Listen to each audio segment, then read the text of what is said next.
Revelation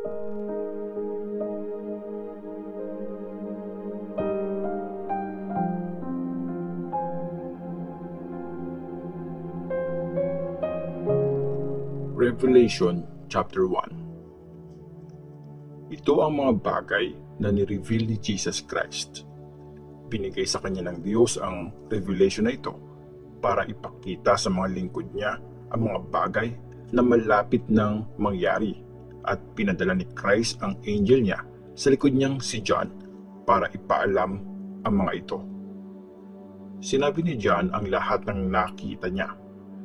Tungkol ito sa mensahe ng Diyos at sa katotohanang ni-reveal ni Jesus Christ. Blessed ang taong nagbabasa sa mga prophecy na nakasulat dito, at blessed ang mga nakikinig at mga sumusunod sa mga nakasulat dito, kasi malapit na ang time na mangyari ang mga ito. Greetings sa 7 churches. Galing ito kay John para sa 7 churches sa Asia. Sana nararanasan niyo ang kagandahang loob at kapayapaan na galing sa Diyos. Siya ang ngayon, noon at ang darating. At galing din ito sa 7 espiritu na nasa harap ng trono ng Diyos. At galing kay Jesus Christ na maaasahang nagsasabi ng totoo. Ang unang binuhay mula sa mga patay at ang pinaka-leader ng lahat ng mga hari sa mundo. Mahal niya tayo at pinalaya niya tayo sa mga kasalanan natin nung inalay niya ang sarili niyang dugo, at ginawa niya tayong isang kaharian ng mga priests na maglilingkod sa Diyos at Tatay niya. Purihin si Jesus Christ. Makapangyarihan siya magpakailanman. Amen. Tingnan nyo, dumadating siya, nasa mga ulap. Makikita siya ng lahat, pati yung mga sumaksak sa kanya. Sobrang iiyak ang lahat dahil sa kanya. Ganyan nga ang mangyayari. Amen. Ako ang Alpha at ang Omega, sabi ng Panginoong Diyos na makapangyarihan sa lahat. Siya ang ngayon, noon at ang darating. Vision tungkol kay Christ. Ako si John, kapatid nyo, disciple ni Jesus, at kasama nyo sa pagtitiis sa mga hirap na na-experience ng mga kasama sa kaharian niya. Dinala ako sa island ng Patmos kasi pinreach ko ang salita ng Diyos at ang katotohanang ni-reveal ni Jesus. Araw ng Panginoon noon, at nasa ilalim ako ng kapangyarihan ng Holy Spirit. May narinig akong malakas na boses galing sa likuran ko na parang tunog ng trumpet.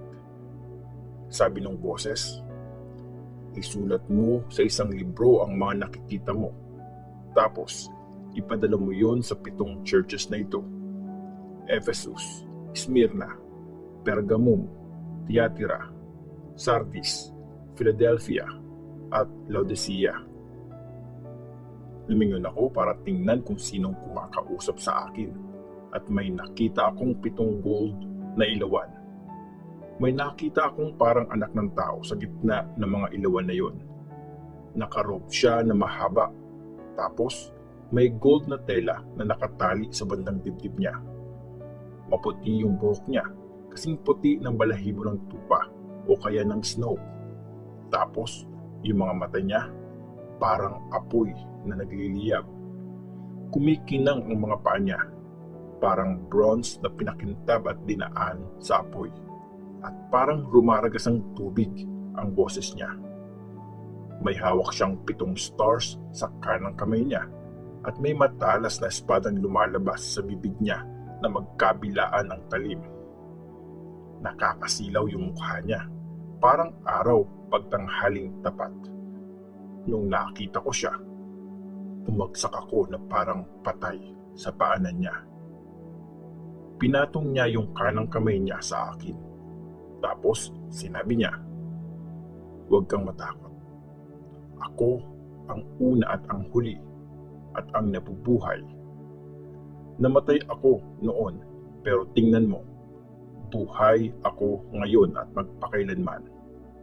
Nasa ilalim ng kapangyarihan ko ang kamatayan at ang mundo ng mga patay. Kaya isulat mo ang manakikita mo, ang nangyayari ngayon at ang mangyayari pagkatapos nito. Ito yung sikretong meaning ng 7 stars na nakita mo sa kanang kamay ko at ng 7 ilawan. Yung 7 stars, yun yung mga angels ng 7 churches. Yung 7 ilawan naman, yun ang 7 churches.